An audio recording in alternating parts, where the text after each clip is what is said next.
uh, there was some interesting context that I wanted to really bring about in terms of how things have changed in terms of leadership and the way we manage employees and engage them. A couple of recent articles that came up in the Times of India Mumbai edition in the last 2 days speaks about Indian Inc.'s attrition war deepening, where employees have wanted not only greater salary hikes or equity stakes, but they wanted to get a lot more intangible and tangible benefits, especially that would keep them engaged together. And that's more relevant in today's hybrid work, where we need to understand that as companies have either gotten completely over the last 1 to 2 years, there are some companies who are rolling in the people, starting with 2 days or 3 days a week, trying to bring that personal culture back again in terms of being connected, and yet trying to manage teams that are even in distant places. How do leaders really cope up with these challenges is very critical. More than a couple of years back, the HBR in 2019 spoke about resilient teams. And what that resilient teams had in common was that they believed that they effectively could complete tasks together. They shared a common mental model of teamwork. They were able to improvise. And all that happened because they trusted one another and felt safe. What has changed in the last 2 years that a topic like this of leaders as coaches has really come up very strongly?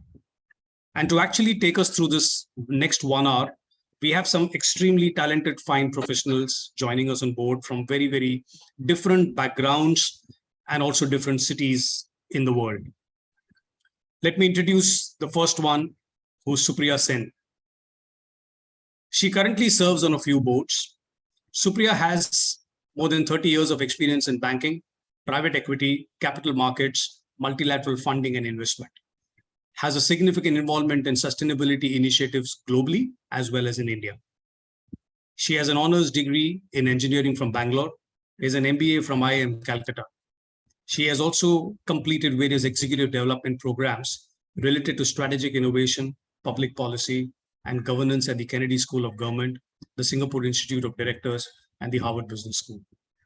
She's an amazing mother, a proud trailing spouse, and a talented singer. Truly a woman of substance. Welcome, Supriya, to this panel. The second, as I move along, is a good old friend, someone whom I know for the last more than 2 decades, Sarthak Ranade. Sarthak is a managing director of Janssen India. He oversees the company's operation in India and the South Asian markets of Sri Lanka, Bangladesh, and Nepal. Sarthak is a member of the Johnson & Johnson India President's Council, as well as the Janssen Asia Pacific leadership team. More than 24 to 25 years of pharmaceutical experience, he's a respected leader in the industry and chairs the Western Region Committee of the American Chambers of Commerce. He also sits on the National Executive Board of the AmCham and has been driving a lot of work there and trying to create an environment where employees feel valued, respected, and heard. He's extremely passionate about DIE as an agenda and leads the J&J Enterprise DIE agenda in India, and was recognized externally as one of the Break the Ceiling, Touch the Sky 101 male champions for gender equality in 2021. Sarthak holds a master's in business administration and a bachelor's in pharmacy. And in his spare time, not only does he travel and read, but also is quite interested in bird photography. Welcome to this session, Sarthak. Thanks, Prashant. And the third that comes on to our panel is another diverse gentleman, Amit Senchar. Amit is a senior vice president with the Walt Disney Company and is leading the corporate operations, the real estate, and the brand experience and events vertical at Disney Star India. Amit is a veteran in hospitality and is known for curating bespoke experiences. With more than 20 years at the Oberoi Hotels and Resorts in their luxury resorts and business hotels, he has spearheaded the creation of a comprehensive key client database.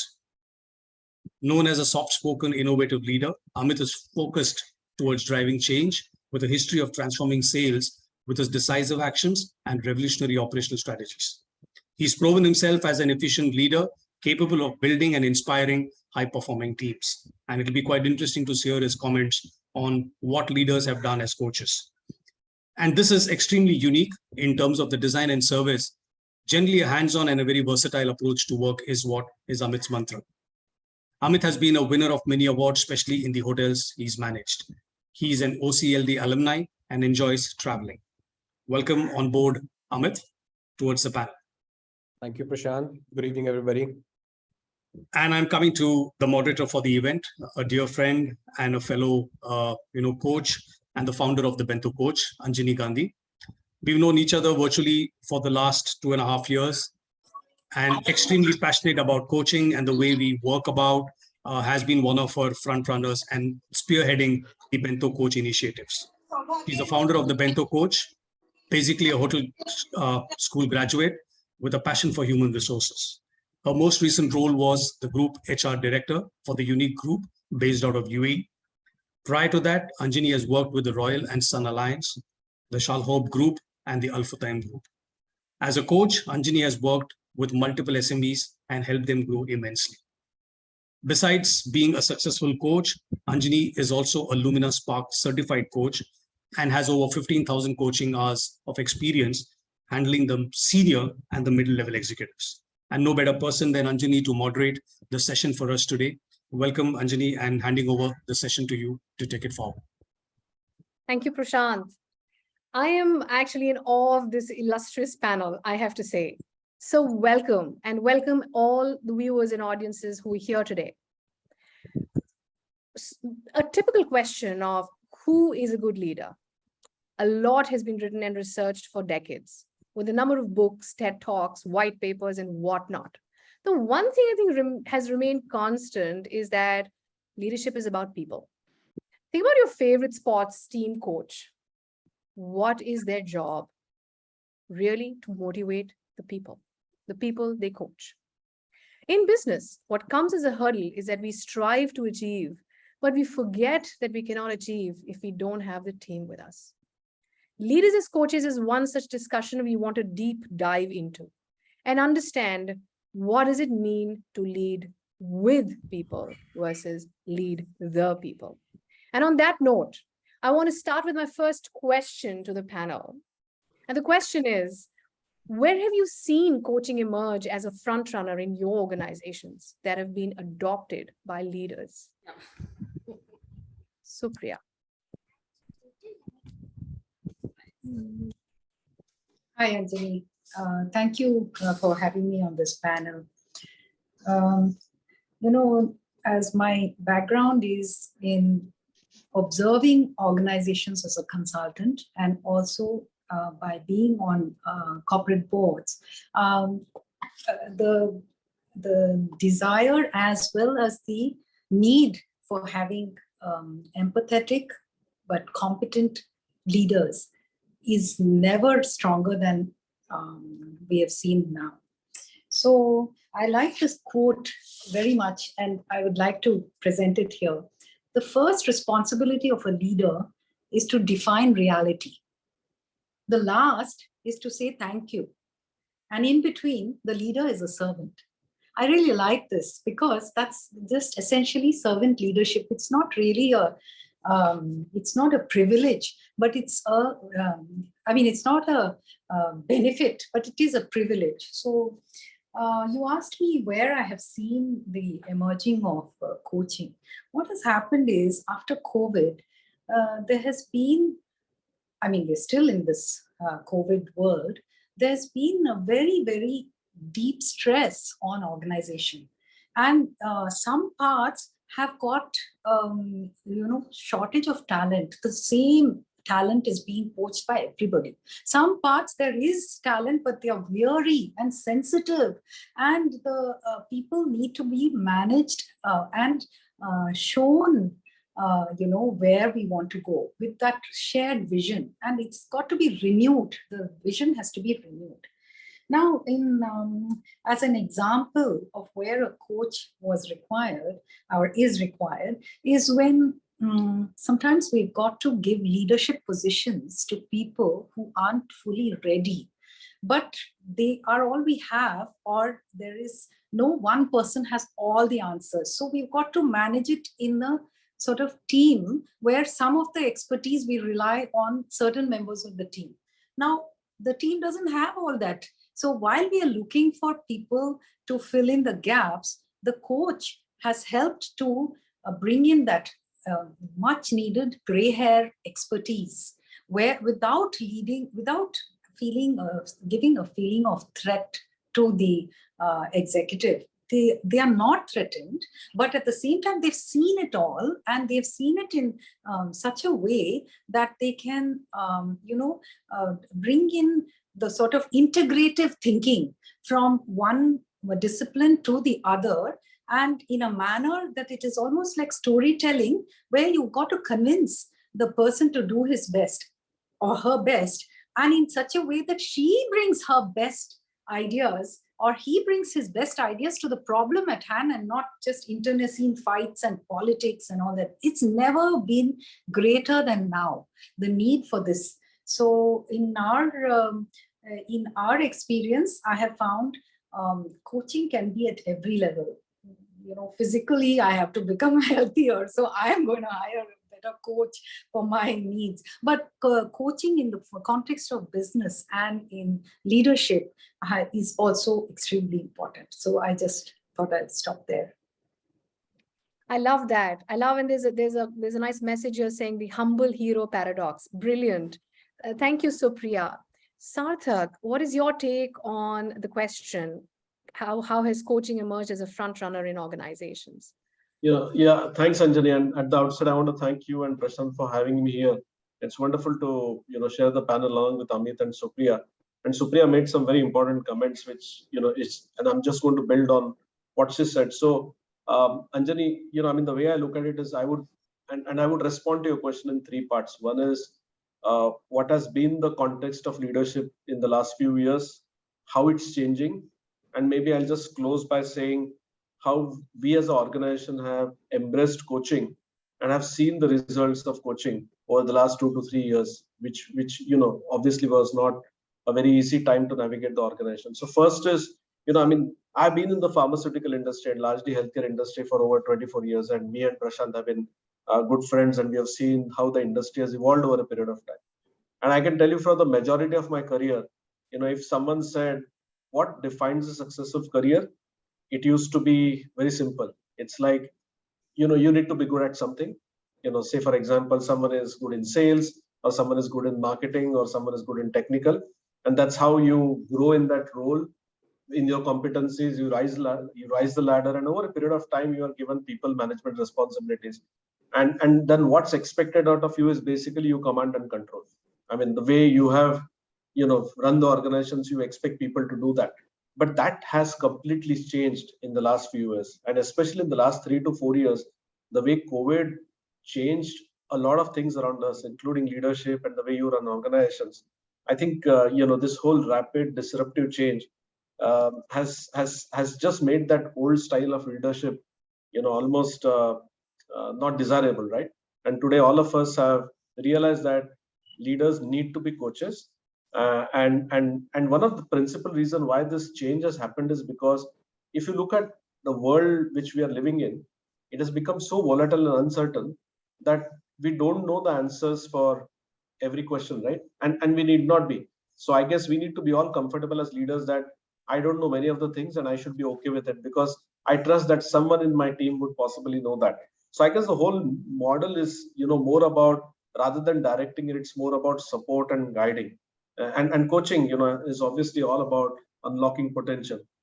So that's the brief context which I wanted to give. And then maybe I want to end my response on saying, over the last 2 to 3 years, we have seen how we can actually embed this leadership style of coaching in our organization. And we've done quite a lot in terms of, working with top organizations like DDI, and we did a Gallup survey. We have run a bridge program for first line leaders. And we also did a program where we help people identify their strengths and so on. And the results were dramatic. We have seen leadership rising across all levels in the organization, which was very much required at the time of COVID, because we all had to take decisions on the fly. We had to go digital overnight. And many of us initially struggled to do that. We had to take decisions around insurance for people and so on, and help people get out of this pandemic. And at the same time, continue delivering business, right? And also serve the patients whom we serve. So I guess all of that has really led us to be one of the fastest growing pharmaceutical MNCs in India. And I'm very proud, and humbled to lead such kind of leaders who quickly could make that transition. It's not easy. Many of us are learning, and we challenge each other every day on that path. Thanks, Anjali. Absolutely love the example of how you've adapted to coaching as one of the main sources of growth and development within the organization. Thank you for sharing. And on that note, Amit, what is your take on how coaching has become a front runner in the organizations? So firstly, thank you, Anjani and Prashant, to get me here on this panel. And I think Supriya and Sarthak have kind of summed it up very well. But just as a base, in terms of examples, there are a lot of examples of growth which you see with right coaching. You see people with disruptive thinking that we have seen, where coaching has been the front runner. And today's leaders have also adopted coaching as a significant tool to actually bring out the best in their employees. It is a very well known fact that imparting right coaching has a direct impact on strategic decision making for the organizations. It helps organizations also determine their vision, their mission. It also helps execute the vision with effective strategies. And I would like to say leaders' perception of coaching has evolved over the last few years. I remember coaching and training were interchanged and mostly coexisted in the past. But today, I think coaching is no longer a way of only imparting instructions. I think right coaching is encouraging today's young leaders to think radically and use questions to gather insights rather than relying on available knowledge. It's just pushing the youngsters to do the right thing, and I think that's the need of the hour, as very rightly said by Supriya and Sarthak. Post the COVID pandemic, we really look forward. We really look into these kind of things as an organization to ensure that the right coaching is imparted, and training and coaching being defined very clearly as two different paths, and how leaders adapt to the coaching leadership styles. You, Amit. Very insightful. I think the three quick takeaways for me is that coaching should be made convenient, which is also our tagline said by Supriya. It should happen at all levels. Leaders can be vulnerable. It's all right to be vulnerable, is what Sarthak said, and it's all right to say you don't know. And the radical thinking outside the usual is what Amit said in terms of how coaching pushes people to think and reflect from within, but think radically. Thank you for those fantastic examples. Obviously, this is bringing change, right? This whole new style of leadership, it's bringing a lot of change. And change, as you know, is overwhelming. So the question for you, the panelists, is what challenges are visible in the last 2 years that have mandated us to mend these ways and transcend into this coaching leadership style? I'll go with you, Sarthak, this time. Yeah, thanks, Anjani. And I was just reading some of the comments which are coming in chat, and Sabita, I think has made a very interesting comment about, does it require extreme situations like COVID to spur adaptation? And sometimes it does, because you need something to shake up the inertia which exists in organizations, and sometimes it helps. And often, Sabita, we talk in our organization that how do we ensure that we take all the good which we learned from COVID into the next world or the post-pandemic world? And I guess that's very important, because we have seen a remarkable amount of agility. Even many times, and I'm sure Amit or Supriya would also see that they would have heard something similar happening in their organizations. Usually, organizations work in silos to make any decisions or to change policies. It takes enormous amount of time. But during COVID, I guess we have been so agile and fast, and I think that's something we should definitely carry forward. Sorry for that digression, Anjani, but I just thought I should touch upon this. And going back to your question in terms of what are the challenges, very clearly, I think upfront COVID is something which brought in a huge change. Just to give an example, in healthcare earlier, and Prashant would agree because he knows this industry very well. We all had taken baby steps in digital. We were not really digital, if you ask me, and there was an inertia. Even the customers were not willing to come digital, right? I mean, many times the physicians would say that, why don't you come and meet me in my clinic rather than coming on a webinar or a Zoom? But all that has changed, and very clearly COVID taught us that there are better ways of doing things. And even, I mean, I used to travel almost 15 days a month, but that has significantly gone down. And I have realized that, I can do the same thing possibly doing at home, or, being at webinar, and of course show up when it's required. So COVID definitely put an extraordinary demand on leaders. I think we had to embrace new ways of working. Overnight, everyone was virtual. We had to figure out how to ensure that productivity doesn't dip. And I guess more for healthcare, we are constantly reminded ourselves that, it's not just COVID out there, right? We have products in cancer, we have products in immunology, and many of these patients need this drug. So it was very important for all of us to ensure that our patients get served who are non-COVID patients, but who definitely depend on our life-saving therapies. So COVID has changed quite a lot, Anjani, and I definitely feel that the world is not going to go back to what it was. I guess most of us have now realized the hybrid way of working is a better way to work.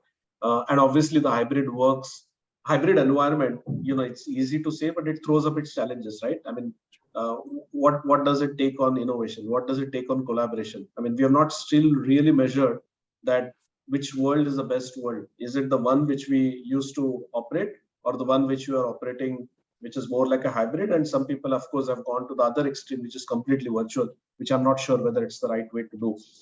Anyway, so that's one challenge in terms of new constructs coming in, and really challenging leaders that there's a better way to do things.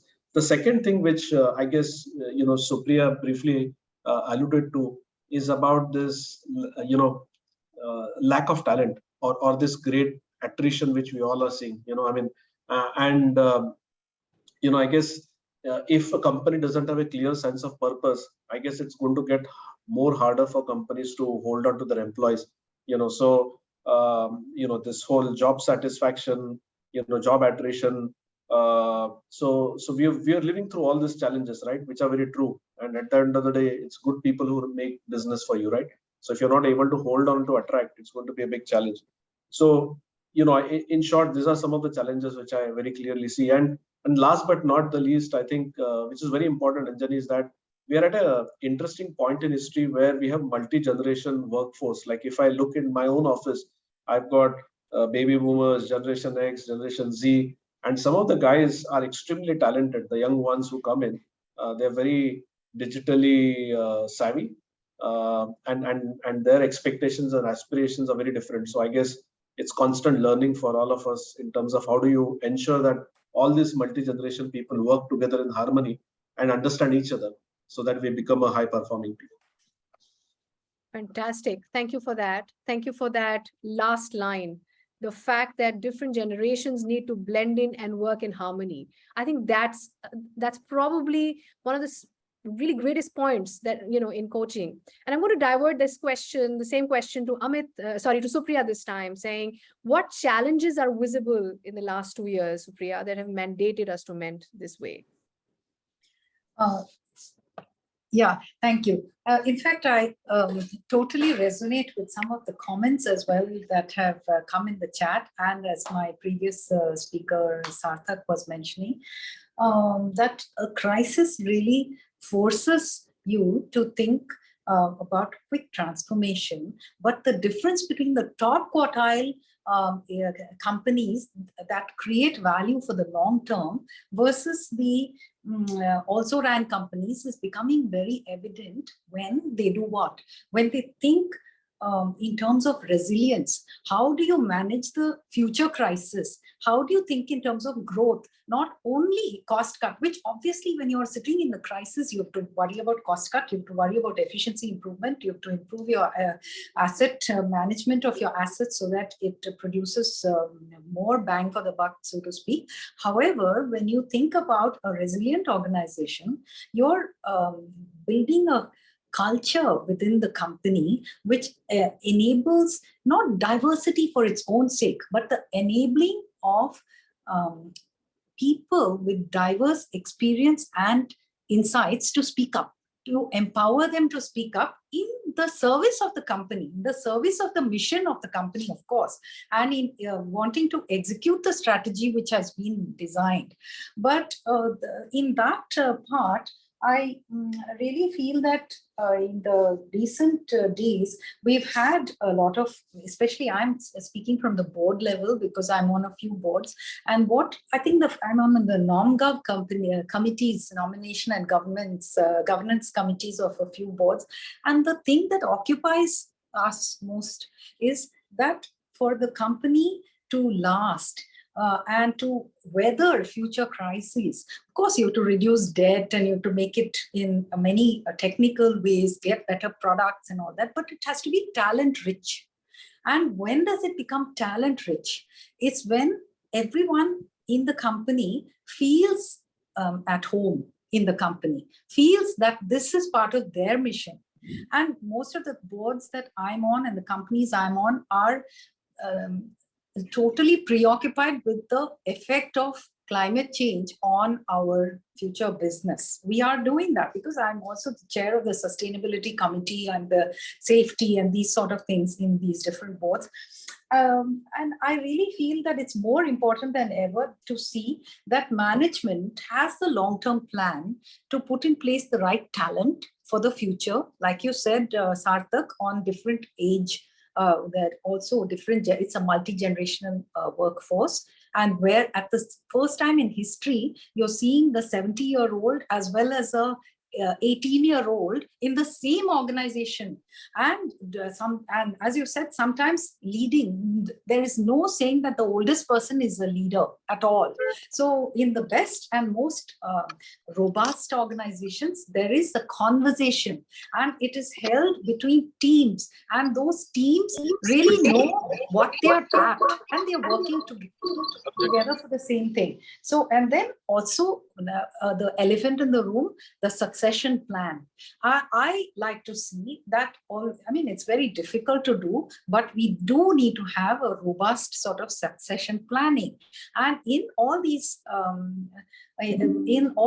conversations, coming back to the need for coaching, I think there is a place. And what we do in some of the, I've seen this new model where we tie up with a certain organization, and then the employees can put their hand up and say, I want coaching in a safe way, in the sense that all the confidentiality and everything is taken care of, and it's digital. So the platform is digital, but you do have some value, and you don't chastise a person because he feels fragile just because he has come out of certain really challenging situations at the front end, So that's one of the things I wanted to say.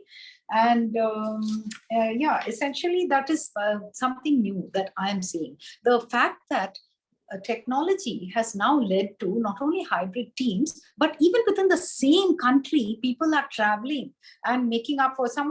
We are in a situation where people are looking after their parents, they are looking after their children, they are in different parts of the world, and they can still work.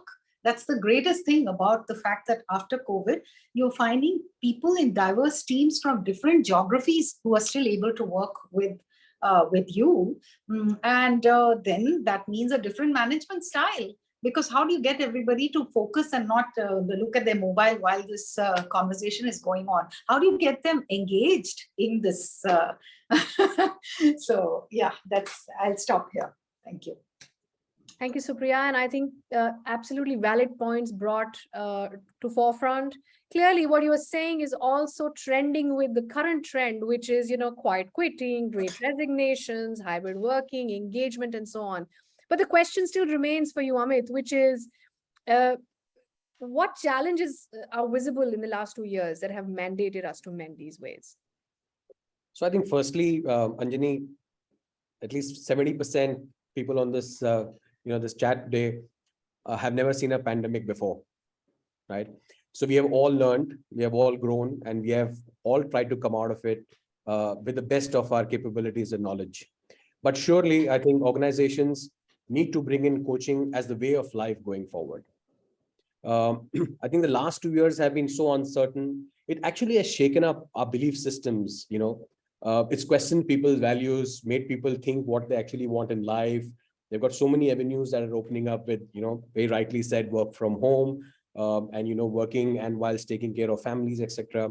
Team members, are coming back with a mixed bag of emotion, trauma, stress, COVID-related ordeals, and with the new ways of working and the pandemic, employee retention is becoming a big challenge for organizations.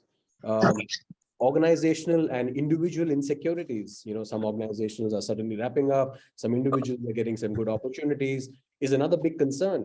All these need to be addressed, and I think organizations need to take support of coaching leadership style to come up with more holistic, and they are actually, that's the change that we see these days, is a more holistic, in-depth approach, is to motivate the team, boost their self-esteem when they're coming back, give them the skills. It's been almost a couple of years that we have only met on Zoom calls, and of course they need to grow and collaborate. I think that's what is the need of the hour today. I'm just so intrigued by the fact that we're actually kind of filtering down to similar concepts: talent retention, collaboration, identifying who and what and where, and really how to connect the gaps and fill them with coaching, which is, I think, the way forward. And like you said, the way forward. This is getting into a very interesting conversation. So I really want to ask you, Amit, again, which is, what best practices have you found relevant in another industry? That, because you're a classic example of literally immigrating industries. I mean, it's like going from one end to the other of the world. So what are these kind of best practices you've used in your organization and another organization that you've imbibed and in your practice as a leader? Thanks, Anjani. I must say I have not made many changes in my career, but yes, I've made a significant one from hospitality to media in recent times. That's been a big change for me. And I think some relevant practices that I've always kept close to my heart are keeping teams creatively engaged. Supriya spoke about engagement. I think what I take back is that we should keep them creatively engaged and not just engaged. Alienated teams, really don't care about organizations, people, performance, and their jobs, etc. Another thing is about rewarding and recognizing this. This doesn't go unrecognized in any atmosphere, any organization, and any challenge that it throws across. And everybody feels happy when they're motivated and they really want to do more for you. Another thing that I've always kept very close to me is building a focused team and not just a team. I think a team that is not focused, which does not speak the same language, does not create a common goal, is not an excellent way of teamwork. And I think the most important is to create cultural cohesiveness. I think it's important that every organization, every team is speaking the same, sharing the same thoughts, and doing the same things. I must tell you here that, Richa, my wife, had gifted me a book, Who Moved My Cheese, many years ago. And I recommend, everybody to read that. From the book, I realized that change is constant. You should always be prepared to implement change. And it's a given to make sure, and you consider that people will be resistant to change. So I think, that's where these are the couple of things that I always carry with me to whichever organization I move, and I will move ahead as well with. So that's what I would like to say. Thank you, Amit. Reminds me of a quote from Who Moved My Cheese. The quicker you let go of old cheese, the sooner you find the new cheese. I think it's something we've used as a metaphor across, and I've said that how quickly you adapt. And that sort of brings, my focus to the comment in the chat box saying there's a challenge. I think almost everyone has talent. How to get these talents to bear though? How do we match talent to, to the need of the hour? How to be flexible enough to use these different talents at different times and fill in organization gaps. Quite a challenge. And that kind of directs me to the question for Sarthak, because Sarthak, you initially did say that, you have started coaching and you've sort of signed up with organizations as an organization, you've signed up and you've done it across the patch and you see the growth is immense. And tying it up to talent, where should you really start a coaching practice in an organization? Yeah, so thanks, Anjali. And so first is I'll just go back to some of the initiatives what we've done in the organization, and we did run and it's still ongoing. It's called as a super coach program, where we're trying to develop strong leadership across the organization, and the whole intent is basically making people understand what does good coaching looks like and what are good coaches. And again, it goes back to this whole thing of what coaches do, right? Basically, they unlock the potential of the human being, and that's what the whole focus is all about. So it's more about listening, it's more about questioning, and giving feedback, and not sort of jumping into this temptation of directing employees to do what's required. And it's not easy, right? Anjani, I have also struggled through this sometimes when I sit in meetings and when teams are presenting something to me. It's almost like I've read through the slides, I know what's the issue there. And the natural temptation for me, because I've decided my answer previously just by reading the pre-read, right? And then the natural temptation for me is to just go and blurt out that this is what we should do, right? And it has taken quite a lot of discipline for myself also to just keep quiet and just ask questions, and not and use more of what, how, when, rather than why, because then that gets into that whole judging exercise. So I guess this is something which we all are enjoying, and constantly reminding ourselves that this is how we want to evolve as leaders. And somewhere, I guess modeling is very important, because if leaders don't walk their talk, this whole exercise just falls through very flat. So I guess that's very important. And I've seen personally that once leaders start doing it, it becomes infectious, it becomes contagious, and it's almost becomes like a common language across the organization that this is what is expected. And in Johnson & Johnson, I've seen, humility is another thing which is very much seen in top leaders. I mean, the more higher they are, I've seen the more humble they are. And I guess that just makes the whole environment much more easy for people to open up and bring a different perspective to the table. In terms of matching talents, I think this needs to be done, because it's very easy to just ask someone to let go or just leave the organization. But I've seen many times, and I've done it repeatedly in my teams. Once you understand his basic strength, and you play and put him into a role where his strengths can be utilized, I guess these people make wonders for the organization. So I firmly believe in matching talent with what are the organizational gaps. I hope I've answered a little long, but No, I think spot on. I think mapping is what is required, and that's where coaching comes in. So thank you for bringing that pertinent point. And I think, there was a comment earlier which said that organizations also woke up to appreciate the humble hero.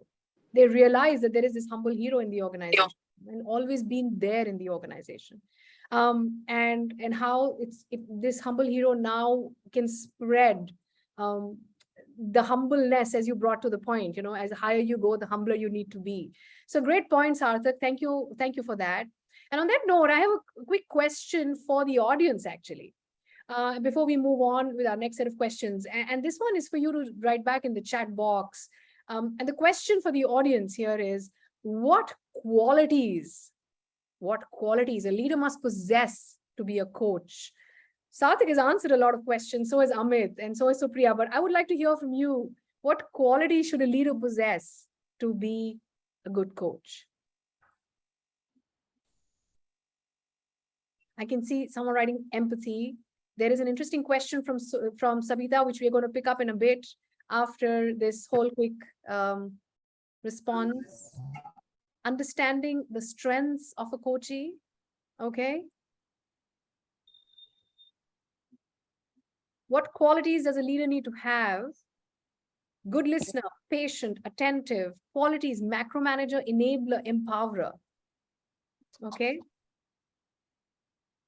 Friendly, empathetic, patient, humility, adaptability, listen, emphasis, readiness to leave and tell and sell approach. Leaders don't force people to follow, they invite them on the journey. Thank you for that. Open-minded, non-judgmental. I'm loving the answers. I'm loving them. Keep them coming. A few more. What are your thoughts? Emotional attachment with the team, not going ahead of the context, non-judgmental. Right. So here's a quick speed coaching thought for you all. Obviously, a lot of you are leaders here. Some of you are going to be leaders in the future. Some of you have been leaders in the past, or will continue to be leading something in your life. So a quick coaching question for you. How will you imbibe what you just said in your leadership style? What you just said in your leadership style. I'm going to leave you with that thought to reflect on. That's what coaches do. They leave you with a thought to reflect on, and move to Supriya and ask her a very, very pertinent question, because that's exactly where we often get confused.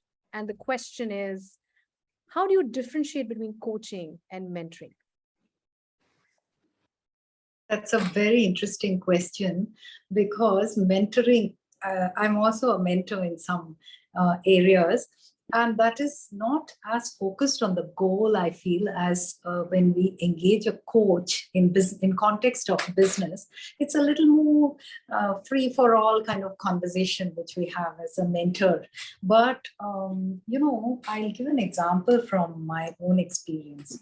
When I'm on in one of these companies which I'm advising, they are trying very hard to completely reinvent their business model from being this linear mode to the circular economy mode, which is basically, instead of cradle to grave, cradle to cradle, where you consume the products that you, it's this whole zero waste economy. You'll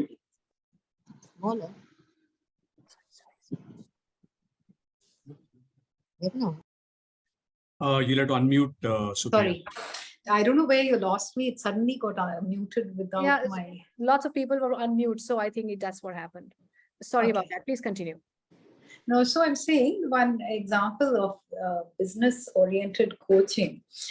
This one of the companies which I'm advising is trying very hard to completely reinvent the business model from the linear business model to a circular business model, where it's going towards the zero waste and that whole cradle to cradle approach. And it's really hard, because not only are you subsumed in your daily activities, which is actually giving you your revenue, which is suddenly has to be turned on its head, because the leader can foresee the future and the importance of that. The executive management and the board can understand. But how do you bring it through rank and file of the company? This is like 73,000 people, and at the front end of very difficult situations on the ground in emerging markets. How do you get everybody to buy into this common vision genuinely, not just speak it, because it's going to affect the future of the organization? Now, so it's a little bit going back to what you also talked about earlier, and my fellow panelists also, as to where do you start with this such a huge existential goal. So one thing which we do is, of course, we keep the conversation going, we keep the training happening, we do have these country by country workshops, facilitated workshops, where you discover from within we value our teams so much that you discover within our team and our existing resources as to what might be the ideas that you can help to make this change happen, because it's a must-win battle. It's not something that it's so core to the organization. And there, we really need to be patient, and it's a little bit answer to Sabita's point as well, where she says, where do you start when you know the one answer? In this case, we don't know the answer, because it's such an existential crisis, but there are so many new technologies. 60% of the technologies have already been invented, and the rest will be invented by these young guys in the world. Not our generation necessarily. But when you're doing that, how do you bring the best to bear and be agile and just keep moving with, as you're working, you're finding newer technologies which are half the cost and 4 times the effectiveness. So that kind of a change requires a total change in mindset. And I think that is what I would say is not just a wishy-washy sort of mentoring sort of concept, but coaching with the definite results. And to that, I would also add that we are increasingly being held responsible on ESG standards. So, and that can lead to liability as well. So when we are talking of these, the KPIs, the traditional KPIs of the executive management are supplemented now with a lot more rigorous KPIs on these fronts. And so how are we going to do it if we don't get the talents of everybody who's within our envelope and the ecosystem as well, that is the suppliers and the others, partners within the organization's remit, to bring in their best? So a long answer again, but it's a topic very close to my heart, so I took some time. I love your answers. So they're not long at all. I think they're so spot on that, it can be a discussion that we can go on and on and on. And just bringing that point to the forefront, at some point, Sarthak had said that when we were talking of talent and how we want to bring in coaching, Sarthak had said that, we have to keep judgment away. I just wanted to say that as a coach, when we are training to become coaches and we have to do 500 or 2,500 hours of becoming coaches, we are told that judgment and thinking don't go together. They can't coexist. You got to separate them, because if you are listening, your level 4 listening will not come to forefront if you're judging. And that's exactly, I think, it's coming together into saying that we've got to bring our KPIs forward. We've got to see how we exist as coexist in different generations. We've got to get ready to listen. We've got to get ready to reward. We've got to get ready to be enablers than actually somebody who tells what to do. Sarthak, you had a point. You had raised your hand. I'm sorry, I missed that. Yeah, sure, Anjali, thanks. And I guess it's the comment of Sabita again, which made me pick this up from the chat. I think she's making some interesting comments, and we should give her some time to speak if she wants to. But I guess her comment is quite interesting, and it's not controversy at all. I think what she says is coaching approach takes time. It's easier to be directive and move on with a solution, especially when there's one good solution, rather than going through the whole approach of allowing the team to figure it ourselves and what's the impact on company productivity.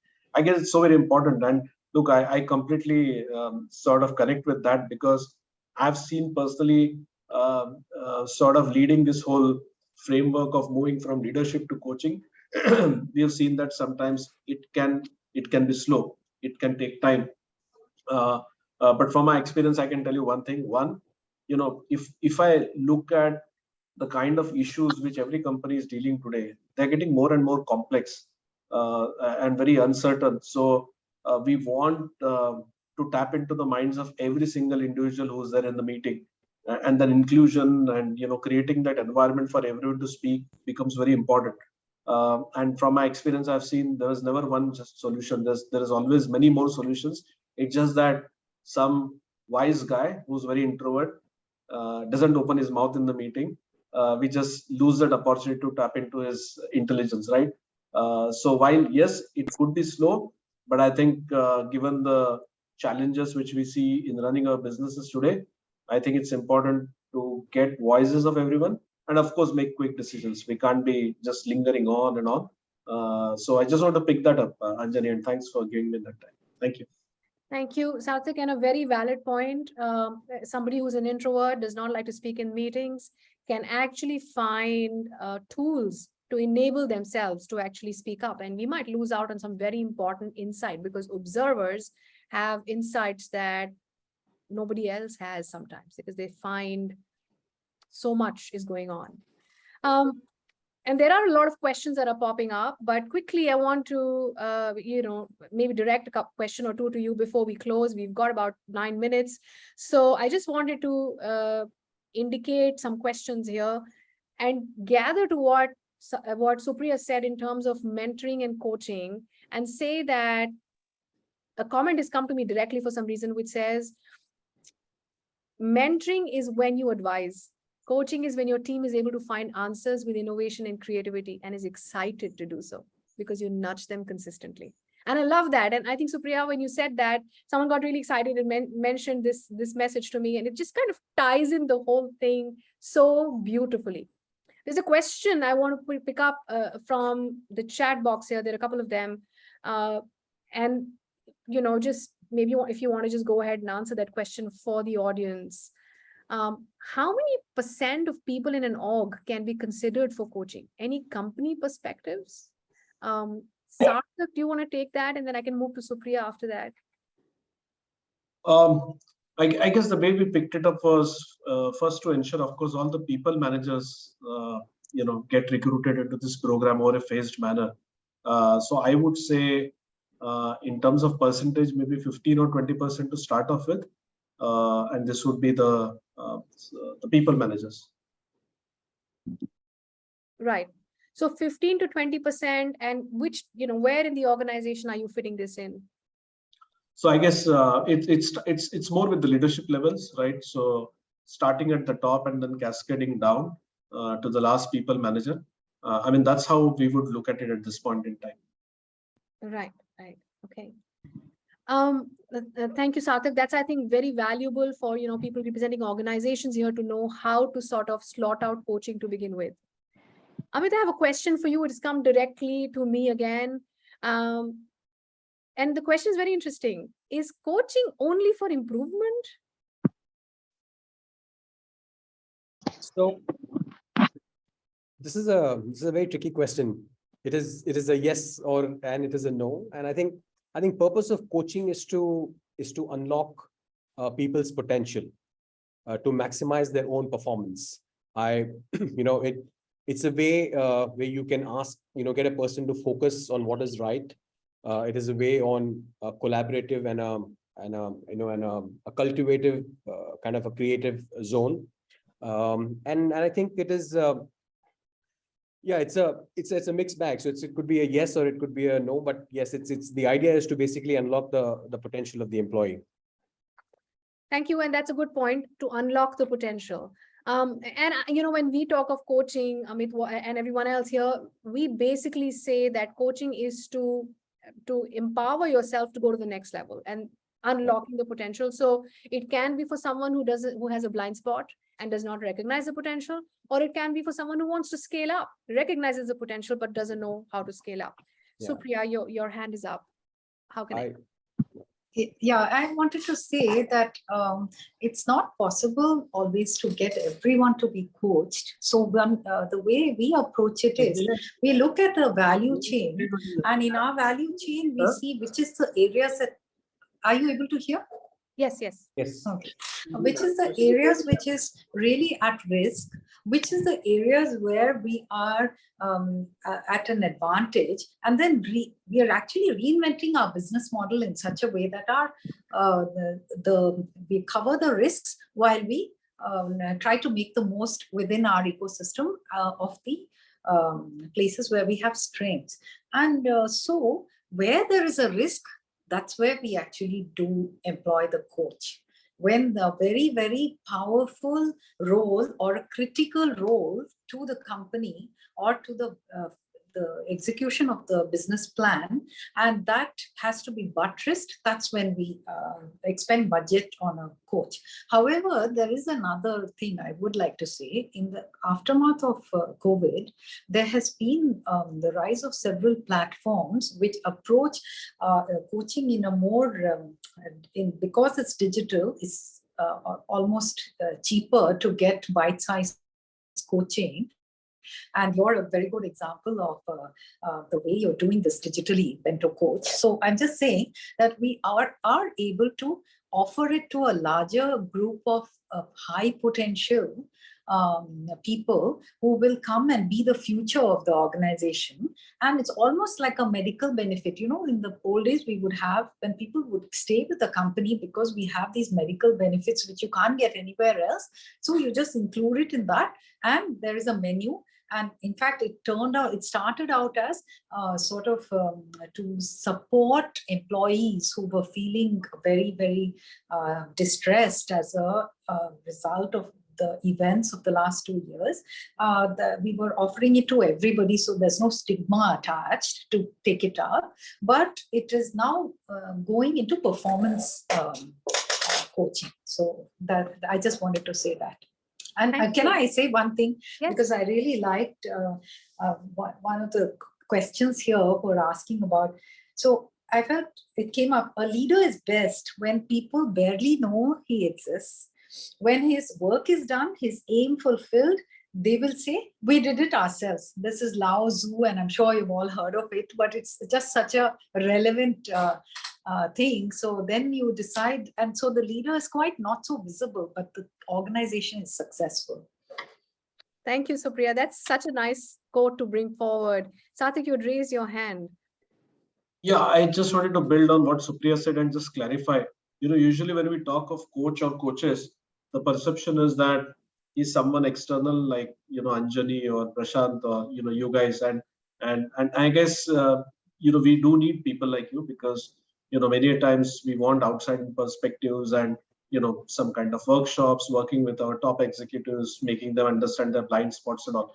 But in my experience, Anjani, when I say coaching, and the way we are trying to make super coaches in our organization, is that unless and until our own people leaders don't really embrace it and make it a part of their behavior, the lasting change in the organization doesn't come. Many times these external interventions can be good to have, nice to have, a workshop. People forget after 2 days and just go back to the routine way of doing things. So if you have to make it sticky, you need to really embed it in your organization. Right, spot on. You have to embed it, and I think running, we run with organizations and do actually courses for them, for leaders as coaches. That's the reason why we have this topic, wherein we actually go out there and say, we will share our coaching best practices with your organization, so you can internally grow it, and impact it. So great point there. We have 1 minute before 7:30. I wanted, just for the sake of everyone's time, we might extend by 2 or 3 minutes, but I really do want to pick up one last question. And this one I want to take to Amit. Amit, it's a really important question. And I think you're going to be, somehow I feel this is a thinking versus judgment at workplace. This is a question in the audience. Just putting forth one's point by someone may be viewed by the other as judging. How do you clarify as a leader? Maybe you want to give an example. How do you clarify this communication gap? So firstly, it's a good question. I think judgment and thinking are two very different leadership styles. I think it's if you open up to suit the best at the moment, there are a lot of things that happen in an organization which are basis on what we are at this point and what we are in the situation we are right now, or what decision that we are taking. But I think a thinking style of moving is the best way, of looking at things. It gives you perspective. It allows people to share. It is more, more collaborated, more people oriented. And in today's world, it is important that we, as we have discussed in the past, that we take inputs from all our business executives, all our people who are involved in taking that decision. So. Thank you. That's it. Include everyone. Everyone can contribute. I think it's the mantra of the day. So on that note, a quick run through, and I can continue with Amit, go to Sarthak, and then Supriya. Final words, leaders as coaches. What is your take? So Sarthak could continue. Should I go ahead? No, Amit, you go ahead, please. Okay. So leaders as coaches, I think my mantra or my advice to everybody is that, you should be authentic. You should lead from within. If it's important that you can't achieve anything on yourself. A leader needs to support system. A leader needs to be self-aware. You need to be credible. You need to exhibit humility. You need to empower your teams. And I think be committed. Leaders as coaches are always committed, and the world will follow you. Thank you. Be committed. That's really nice. Sarthak, leaders as coaches, some final words. I'm sorry, I was speaking to myself. So just 4 quick words. One is be humble, empathetic, very similar to what Amit said. Second is get comfortable with the uncomfortable, and it's okay to show your vulnerability. It's okay to show up in meetings and say that I don't know the answer. That's fine. And always be honest. I think trust is everything. Thank you. Thank you. Supriya. Yeah, I would absolutely echo being authentic is the essence of leadership. But it's Dwight Eisenhower said leadership is the art of getting someone else to do something you want done because he wants to do it. So it's more successful also then. So yeah, but that's my take. Thank you very much. I think the conversation can go on. I'm seeing a lot of excitement. There are some direct questions that have come in. We'll try to answer them through social media conversations. But for the moment, for me, this was an absolutely enabling conversation because I do think going back, each of us can reflect and understand what do leaders as coaches really need to do. On that note, I'm going to hand over to Prashant. Thank you, panelists, for being so engaging. This was a wonderful conversation. Thank you. Thank you so much, Anjani. And I think, the more we say, the more we can certainly pick through. A lot of people came in, somewhere in between. So please, no worries. This is going to be put up on our YouTube channel for those who've missed the session. I think it's worth every moment of yours. There's been some really deep insights from a very practical experience. And that's what I think makes the whole session very interesting. Thank you so much, all the panelists, for your time, your inputs, and your perspectives on leaders as coaches. There was a very interesting data that came up by the ICF over the last couple of years that ever since virtual coaching began in 2020 because of the COVID, a lot of people have started getting a better psychological safety net, a space that I think Supriya spoke about in virtual. So a lot of hybrid coaching is now getting on the way. And something that Sarthak spoke, it's not a one-time exercise. It's not a checklist item. So what begins with in-person coaching continues to a lot of stickiness with a lot of virtual coaching. And that's the best way to actually look at a long-term shot and, believe in this entire concept. Thank you, everyone, for joining in. I think the Forthright conversations as a concept goes into the next session coming up on empowering teams. That's on the 5th of November. We would like you to be there, full in attendance. There's going to be another Power Packed panel. One of them is definitely here in this group and has been very active. Please, join us on the 5th. And thank you, everyone. Take care and have a nice festive weekend. Thanks for taking out time on this festive weekend to join us. And take care and good night. Thank you, everyone. Thank you for staying Thank you, back everyone. 4 extra minutes. Really loved it. Thank you, panel. Thanks. Bye. Thank you. Bye.